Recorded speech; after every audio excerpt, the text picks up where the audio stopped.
So here we are on Sunday morning talking about a return to healing, and we ended last week talking about giving some specific ideas of what can be done right now by politicians and people in the healthcare industry who are so inclined to reform our system. We talked about the importance of a primary care system, how little primary care is valued in medical school, how little it is valued by the payers. The funny thing, Alan, and we do in our book lay out very specific guidelines at the end, all of which flow from the narrative of the book, but are really practical and specific. Um, I had the opportunity yesterday to be, I live in the world of Medicare, in the sense that CMS, the Center of Medicare and Medicaid, is a few miles from my house. So a lot of my friends, even a lot of my patients work there. And I have some friends who are pretty high up there. And one of them wanted to talk to me about something yesterday. I'm like one of the real doctors, that these people run into. And we talked about primary care. I was with another geriatric doctor who actually was one of your students. And the two of us kind of spit out some of the problems we were having. And she was very amenable to our concerns, which are, the pretty much how primary care, even in long-term care, even among the demented elderly, is now losing its face. That specialists are flying even into that world, which is kind of scary to us, and how we could turn it around. Um, but again, even she acknowledges that there are a lot of forces that don't want that to happen. But again, the federal government could do it in 2 seconds. I mean, you see it with medical school. There are just so many things. We could list 5 things and it could be done immediately. Absolutely. And, we know primary care is the answer to all. And, it's interesting, I always used to wonder about geriatrics as a fellowship program, because as a family doctor, I spent about 70% of my residency taking care of geriatric patients. I thought I was the geriatric expert. Uh, so some of the nursing homes now, I don't know if down by you in Maryland, but up here in New York, they're becoming closed units. Like you can't go see your patients there anymore unless you're one of their staff doctors. And to be one of their staff doctors, you got to be a boarded geriatrician. So that's another problem what we're starting to see, kind of like in the hospitalists, where some doctors are just getting cut out of the hospital. Yeah, I mean that is the case down here. It's funny. I do geriatrics. That's my job, mostly. I also have, that top doc award I get in geriatrics. I'm not a board certified geriatrician. I'm a primary care internal medicine person who knows geriatrics, which is, like you say, part of what we do. There's nothing different about geriatrics than what we do. So yes, I cannot go into certain nursing homes. They are for board certified geriatricians, even though I have far more experience and knowledge than the people going in there. And I'm what's called a medical director. I'm a certified medical director, which used to be enough to get me in, but can't now. So I can't see people in my hospital when they go there.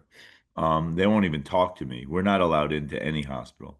And now we're not allowed in nursing home. I get pleas from families all the time. We can't get in touch with the doctor. We don't know what's going on. Everything's wrong. And then here's the irony, Alan. The biggest rehab slash nursing home in the area that most of my patients go to is where my office is. My office is in that building. They say, why don't you just walk over? It's just down the hall. I said, they won't let me down the hall. I said, once COVID started, I used to be able to at least to walk in to talk to my patients. Now they got like a barricade. So Yeah. no one's even allowed in. They're still going crazy with that, locking people up, even though it's 5 years later and they're locking up asymptomatic people. But that's another story. But my patients are dying in there without my ability to get to them. And you know what? There are very few geriatric doctors in the world. So And we're making less. So you're making one of less. our hospitals, my hospital's a two hospital system. One of them had a geriatric fellowship, and they couldn't fill it year after year, and they actually gave those spots to me for palliative care because we could fill palliative care, but they couldn't fill the geriatric spots. Yeah, it's So, insane, right? I think we should shift a little bit. So what we said we would talk about, which is the fix for primary care. So, we've kind of already said that, primary care really is the answer. It's the only field of population health that's ever been proven to improve the health of societies, meet the quintuple aim of healthcare, which is better health, lower costs, better patient provider satisfaction and health equity for all. And we do that through close patient relationships. And that's what needs to be rewarded, not the high tech kind of stuff. And I think we should both, throw our ideas around what we think are the few things that we need to change in the system. Part of it is the payment system. But the other one is to stop specialists like a geriatrician from taking away primary care's rights to care for patients and families they've been doing for years. And that's what happens, unfortunately. And they're the ones that are making the rules and regulations because they have stronger specialty societies like the AMA and others that back these nursing homes and hospitals and other places to set these stupid rules.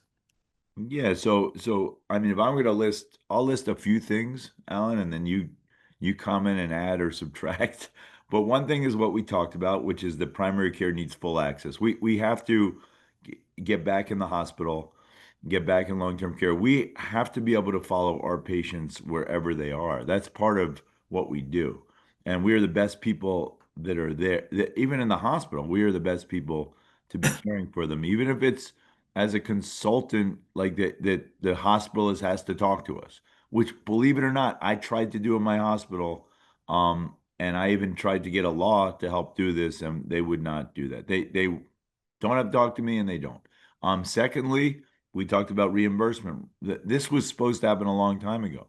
We have to change our reimbursement system so that primary care is paid at the same level as other doctors. How do you do that? You pay for doctors to see patients as much as you pay for them to do technical procedures. It's really that simple.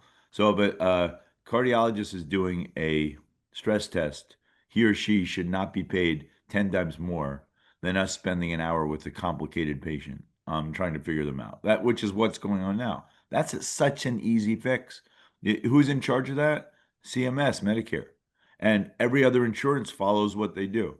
So that could be done tonight if they were so inclined. So, I agree with you on both of those points. I still have the luxury because I'm a quote teaching physician at my hospital of admitting my patients. And I can tell you that, the patients I admit, and it kind of is like a hospital service because the residents are the hospitalists. They're taking care of my patients on a daily basis, but every question that comes up, they reach out to me. So it's a combination of me taking care of my patients with a hospital team. I'm not sitting there all day like the residents are.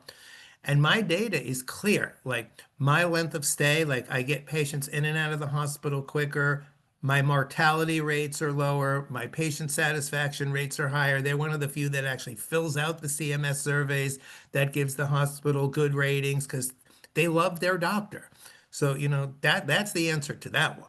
And the answer Right. to pay parity, I can't add that much to you because that is the answer. We need to pay primary care doctors for their cerebral knowledge, for their thinking, for spending time with the patient. Because why should a surgeon spend an hour in the OR taking out an appendix and get paid, $6,000 or $8,000 or whatever it is, and we spend an hour with our patient and get, $110, depending upon the geographic range that you live in, is how the payment system works. Um, and I have ideas, and I know you do, about how to pay for it. So there's different payment models, but payment parity is essential. Right. We could talk too about the fact that we don't want to create, because we talk about how primary care is important, but we don't want to create primary care that is rushed, that is not able to do things outside of the office. Again, you and I spend a lot of time with our patients outside the office, and we don't get paid for that. It's beyond the payment model because it has to be direct contact, which is So insane because we actually do a lot of things to prevent expensive and potentially dangerous interventions that would occur if we weren't talking to them. and lowering the cost. So, no one looks at the value of us spending 40 minutes or an hour with a patient and our intervention stops someone from getting that heart failure admission or their chronic lung disease admission or stopping their diabetes from going into diabetic ketoacidosis. People don't realize like that is worth like $20,000 because the average admission is like $20,000. And by us spending that hour and preventing it, but we don't get the credit for that. Right, we get no payment, no credit. And by the way, studies show this, and this has been my experience.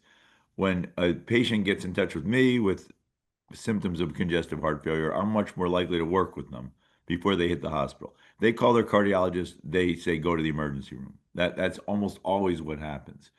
So yeah, we are known to keep people out. So you and I have talked about, and we actually wrote an article about this in Health Affairs magazine a while ago, that one potential solution to this is creating what's called the direct payment model, which is that and again, we need enough primary care doctors, but why don't we have enough primary care doctors? Because people see what we do, that we have 15 to 20 minutes with a patient. I mean, you and I don't, but because we've created our own models, but most people do. They're pushed to the brink. They're asked to do a lot of administrative work, and they're paid much less. So a direct payment model would be because you and I take care of complicated patients.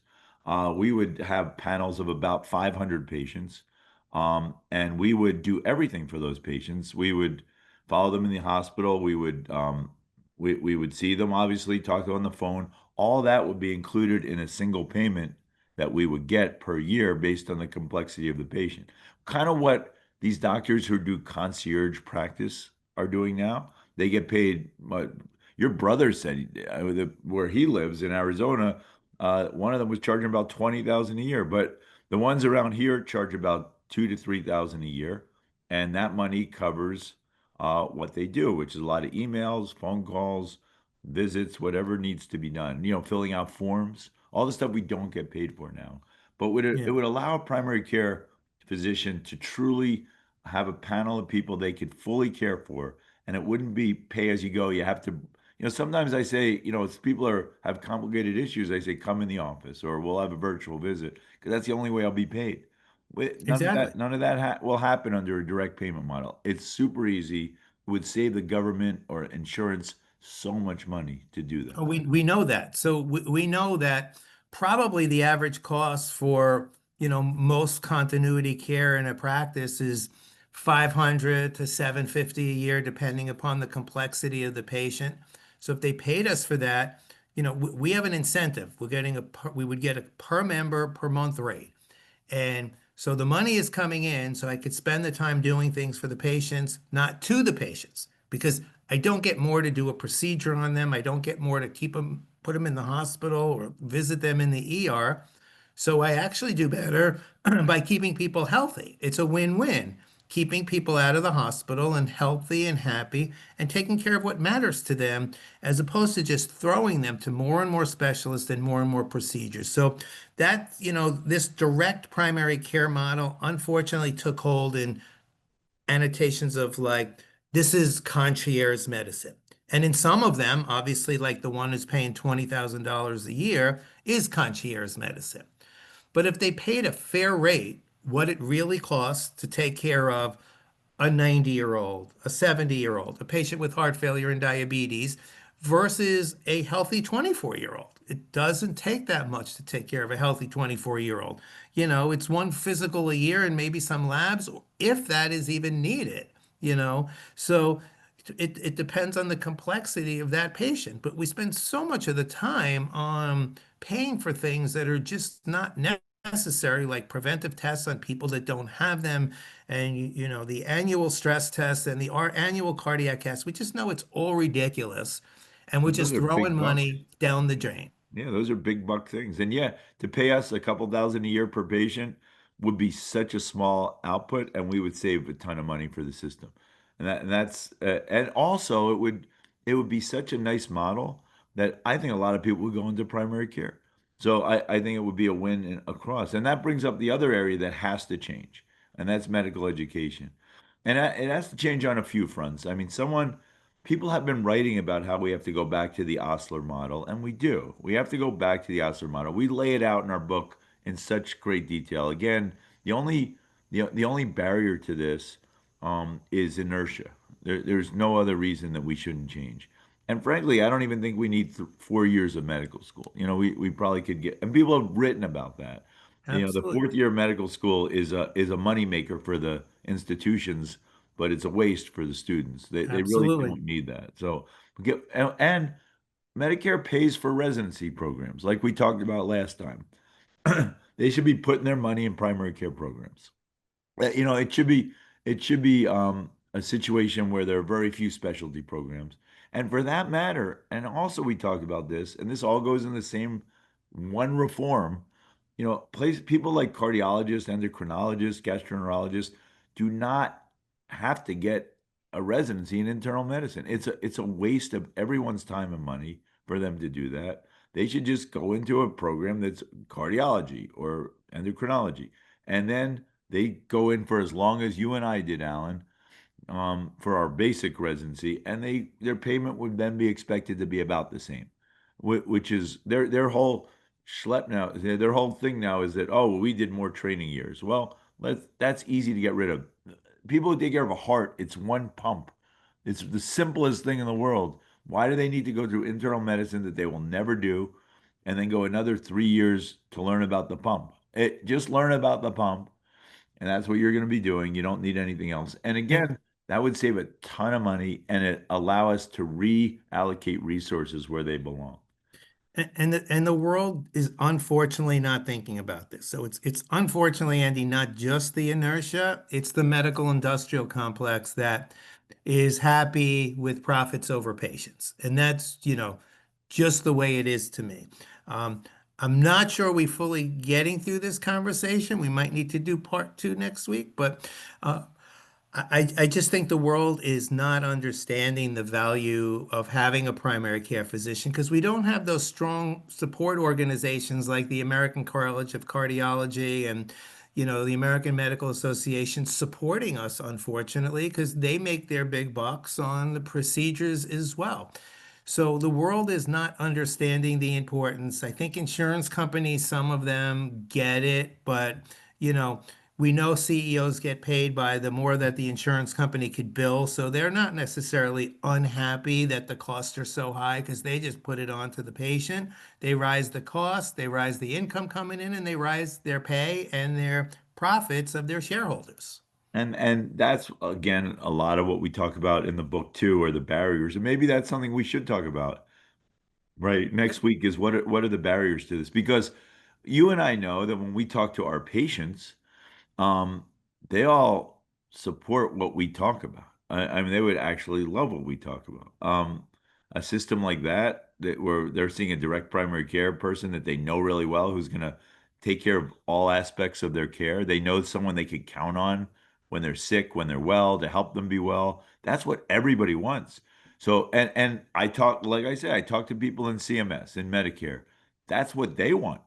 This huge organization understands that our specialty focused system is killing Medicare, is killing insurance. But the private insurers obviously have different goals in mind, and all the specialists, and people who make stents and drugs, and just to end this today, that the last part of the reform that we need is pharmaceutical reform.